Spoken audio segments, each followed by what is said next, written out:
மகரிஷி எப்போவுமே சொல்லுவாங்க, ஆண்களை விட பெண்களோ பெண்களை விட ஆண்களோ உயர்ந்தவர்களும் இல்லை, தாழ்ந்தவர்களும் இல்லை, சமமானவர்களும் இல்லை, பெண்கள் சிறப்பானவர்கள்பார். அப்போ அந்த சிறப்பு என்ன அப்படிங்கிறத பார்த்தோம்னாக்கா அதில் அவங்களுக்கு அந்த சிறப்பு வர்றதுக்கே காரணம் அவங்களுடைய தியாகம்தான், பெண் மக்களுடைய தியாகம். அது இயற்கையிலே இந்த இந்திய நாட்டினுடைய பண்பாட்டிலேயே அது ஊறி வந்துருச்சு. ஏன்னா ஒரு குழந்தையாக பிறந்து ஒரு பெண் குழந்தையானது அம்மா அப்பாவுடைய அரவணைப்பில் வளருதுங்கும்போது அதனுடைய அறிவையும் ஆற்றலையும் உயர்த்தி கொள்வதுக்கு பெற்றோர்கள் எவ்வளவோ கல்வி கற்க வைக்கிறாங்க, நல்ல விஷயங்களையெல்லாம் சொல்லித்தர்றாங்க, எப்படி எப்படி வாழணுங்கிறதையெல்லாம் அவங்களுடைய லைஃப் ஸ்டைலை பார்த்து பெற்றோர்கள் எப்படி வாழ்கிறாங்களோ அதை பார்த்து அந்த பெண் குழந்தை வளர்ந்தாலும் கூட அவங்க திருமணங்கிற ஒரு நிலை வரும்போது பார்த்தோம்னா அத்தனையும் விட்டுட்டு புகுந்த வீட்டுக்கு போகிறாங்க. அதனால தான் மகரிஷி இன்றைய சிந்தனையில் சொல்கிறாரு, அவங்க திருமணத்துக்கு முன்னதாகவே அதுக்கு தயாராகிடுறாங்க. எப்படி தயாராகிறாங்க? ஏன்னா அம்மா என்ன பண்ணுனா, அவங்க அம்மா வீட்டிலேருந்து எங்கள் புருஷன் வீட்டுக்கு வந்துட்டா, புக்ககத்துக்கு வந்துட்டா. அதுபோல தான் இதுதான் இந்திய நாட்டினுடைய அந்த பண்பாடுன்னு சொல்லக்கூடியது, பிறந்த இல்லத்திலேருந்து புகுந்த வீட்டுக்கு வர்றதுங்கிறது. இப்போ நம்ம நாற்று நடுறாங்க அப்படிங்கும்போது ஒரு இடத்துல போட்டு குமியாக எல்லாம் வந்துடும், நெல்லே போடுறாங்கன்னா அதுக்கப்புறம் அங்கேயே வச்சுருக்க மாட்டாங்க, அதை எடுத்து இன்னொரு இடத்துல நடுவாங்க. அப்போ தான் அது நல்லா செழிப்பாக வளருமா. அதுபோல் இவ்வளவு கல்வி, அறிவு, ஆற்றல், ஒழுக்க பழக்கங்கள் எல்லாத்தையும் பெற்றோர்கள் மூலமாக பெற்றுக்கொண்ட அந்த பெண்ணு தன்னுடைய அண்ணனையோ தம்பியோ கல்யாணம் பண்ணிக்க முடியாது. ஏன்னா ஒரே ரத்தத்தில் இருக்கும்போது இந்த சமுதாய அமைப்பில் நம்ம ஆரம்பத்திலேருந்து அறிவில் தெளிவாகி அறிவு வளர்ச்சி அடைய அடைய அடைய அறிவில் தெளிவு பெற மனுநீதிங்கிற முறையில் இப்படித்தான் இருக்கணும்னு சமுதாயத்தில் சில சட்டத்திட்டங்கள்லாம் ஏற்படுத்தியிருக்கோம். அந்த வகையில் பார்த்தோம்னா அண்ணன் தங்கையும் கல்யாணம் பண்ணிக்க முடியாது. இவ்வளவு சிறப்புகளை உடைய பெண்ணை வளர்த்து இன்னொருத்தனுக்காகவே வளர்த்துறாங்க. வளர்த்து அப்புறம் அடுத்த வீட்டுக்கு கொடுத்துட்றாங்க அந்த பெற்றோர்கள். உண்மையிலே அவங்களும் தியாகிகள் தான், பெற்றோர்களும். அவங்களோட தியாகம் இந்த மகளுக்கு தொடர்ந்து வரும். அதில் பார்த்தோம் அப்படின்னம்னா மகரிஷி இந்த பெண்மையை பற்றி ரொம்ப போற்றி பாராட்டி அவர்களுடைய தியாகத்தை சொல்கிறதுக்கு காரணம் என்னென்னா, அவருடைய அன்னையார் பெரிய தியாகி, வேதாத்ரி மகரிஷியினுடைய அன்னையார் பேர் தான் சின்னம்மா. ஆனால் அந்த அம்மா செஞ்ச வேலைகள்லாம் பெரிய வேலையை, ஒரு உலக மகா குருவவே உருவாக்கி கொடுத்தவங்க இல்லையா. அவங்க எவ்வளோ பெரிய தியாகி பாருங்கள். தான் குடும்பம் சுற்றம் ஊர் உலகு என்ற ஐவக கடமை ஒன்றினால் ஒன்று கெடாமல் பார்த்து கொள்ளுங்கள்னு தத்துவம் சொல்லி கொடுத்த வேதாத்ரி மகரிஷியினுடைய தாயார் தன்னையும் கவனிச்சிட்டார், குடும்பத்தையும் கவனிச்சிட்டார். அதே சமயத்தில் வறுமையிலையும் செம்மையாக வாழ்ந்த குடும்பம். அந்த ஊருக்குள்ளே யார் வீட்டில் என்ன ஒரு கஷ்டம்னாலும், அவங்களுக்கு உடல் கஷ்டம், பேறுகாலம் நடக்கணும், அல்லது ஏதோ ஒரு சின்ன சின்ன உபத்திரவங்கள், அந்த காலத்தில் இவ்வளவு மருத்துவமனைகள் இல்லாத காலம், அவங்களுக்கு தெரிஞ்ச 2 கை வைத்தியங்களை அவங்கவுங்களுக்கு கொண்டு போய் உடனே அவங்களுக்கு போய் சொல்லி செஞ்சுட்டு வருவாங்க. பிள்ளை பேறுகாலம்னா இவங்க தான் போய் பேறுகாலம் முடித்து குழந்தைய எடுத்து கொடுத்து அதை கழுவி குளிப்பாட்டி அத்தனையும் பண்ணி முடிக்கிற வரைக்கும் அவ்வளோ செஞ்சுட்டு வந்துடுவாங்க. இப்போ ஒரு நாள் பக்கத்து வீட்டு அன்பர் ஒருத்தர் சொல்கிறாரு, ஏம்மா ஊருக்கெல்லாம் ஓடி ஓடி இப்படி உழைக்கிறையே, பெரிய தியாகி தான் நீ, உடம்பையும் கொஞ்சம் பார்த்துக்க, இப்படி இழைச்சி போயிட்டேயே அப்படின்றாங்க. அப்போ அம்மா சொல்கிறாங்க, ஏப்பா ஏமே வந்து தூக்கிட்டு போகும்போது எடை போட்டு பார்த்து ஏன் குறையுதுன்னு நான் கேட்க போகிறாரு அப்படின்னாங்களாம். அப்போ எப்பேர் கொண்ட ஒரு தியாகி பாருங்கள் அந்த பெண். அப்போ அந்த அம்மா பெத்தெடுத்த மகன்.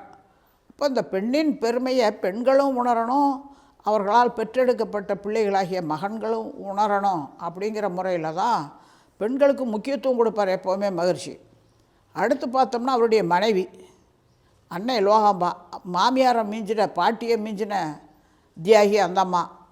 அப்பேர் கொண்ட தியாக குடும்பத்தில் இருந்ததுனால தான் அந்த பெண்கள் இயற்கையிலேயே அவங்க தியாகிகள்ங்கிறத உணர்ந்ததை நமக்கெல்லாம் உணர்த்துறார் வேதாத்ரி மகரிஷி. அவருடைய மனைவியை பாருங்கள், அவங்களுக்கு குழந்தை இல்லைன்ன உடனே எந்த ஒரு இன்றைக்கி இருக்கக்கூடிய தம்பதியர்களில் எல்லாருமே யோசித்து பாருங்கள், எந்த ஒரு பெண்மணியுமே தன்னுடைய கணவனை மற்றவங்களுக்கு விட்டு கொடுக்கறதுக்கு, தியாகம் பண்ணுறதுக்கு விரும்பவே மாட்டாங்க. எதை வேணாலும் தியாகம் பண்ணுறோம், ஆனால் என்னுடைய கணவனை மட்டும் நாங்கள் தியாகம் பண்ண மாட்டோம். அதுதான் ஒவ்வொரு பெண்ணினுடைய ஒரு மனத்தில் இருக்கக்கூடிய ஒரு ஆழ்ந்த எண்ணமாக இருக்கும்.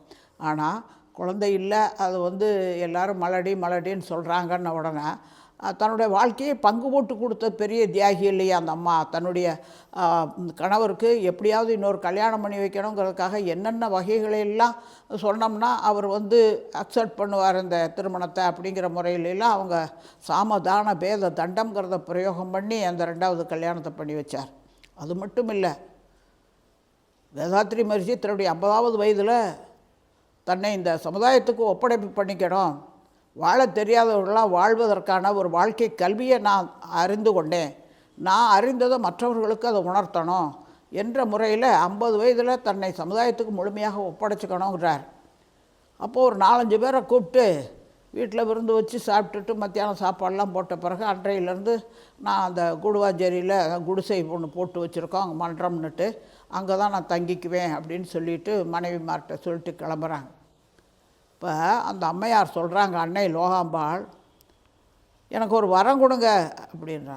என்னம்மா, குடும்பத்தை விட்டுட்டு போகிறாரு, நீ எப்படி குடும்பம் நடத்த போகிறாங்கன்னு தெரியல. அந்த அம்மா கை வேலைகள்லாம் செஞ்சு செஞ்சு பழக்கம், எதையோ ஒன்றை செஞ்சு நம்ம வயிற்ற கழுவிக்கலாம் அப்படின்னு நினைக்கிறாங்க. இப்போ ஆனாலும் ஒன்று மட்டும் ஒரு வரம் கொடுங்க அப்படின்றாங்க. என்னம்மா அப்படிங்க. ஏன்னா அந்த காலத்துலலாம் குடும்பத்தை விட்டு துறவு மேற்கொண்டு வெளியேறி போயிட்டாங்க அப்படின்னா திரும்ப குடும்பத்துக்கு வரக்கூடாது, வரவும் மாட்டாங்களாம்.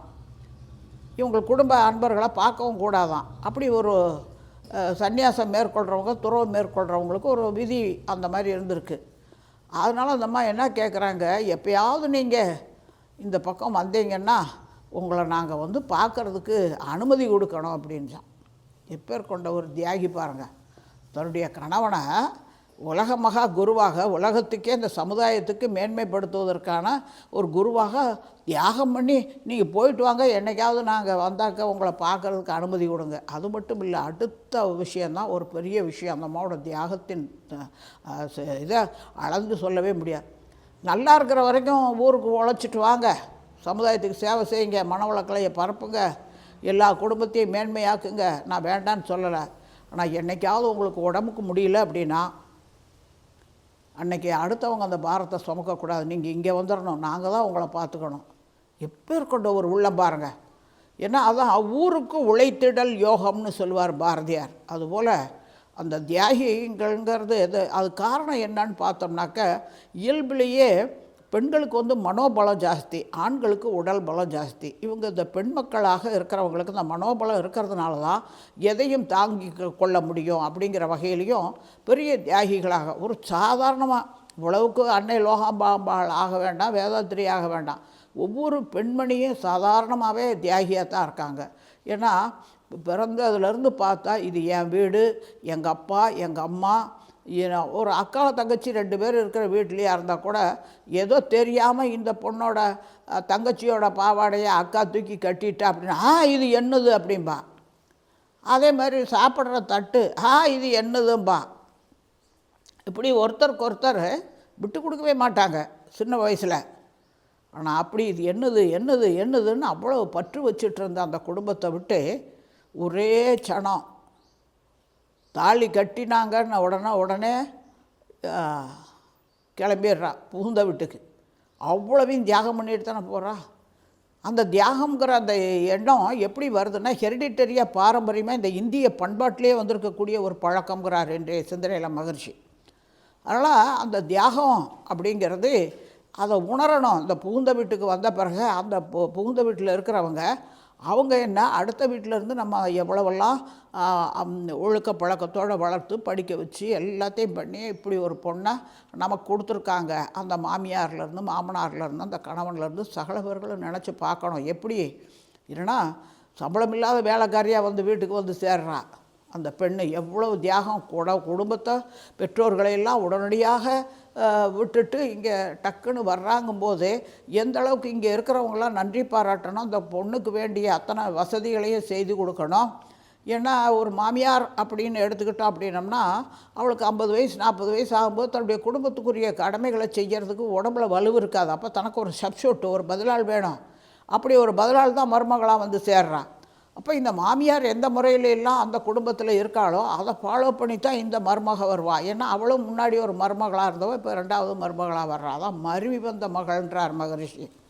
அதனால் இந்த பெண்களை அதை புகுந்த வீட்டுக்காரவங்க எந்த அளவுக்கு மதிக்கணுமோ அந்த அளவுக்கு மதிக்கும்போது தான் அந்த குடும்பம் அமைதியாகவும் மகிழ்ச்சியாகவும் இருக்க முடியும்.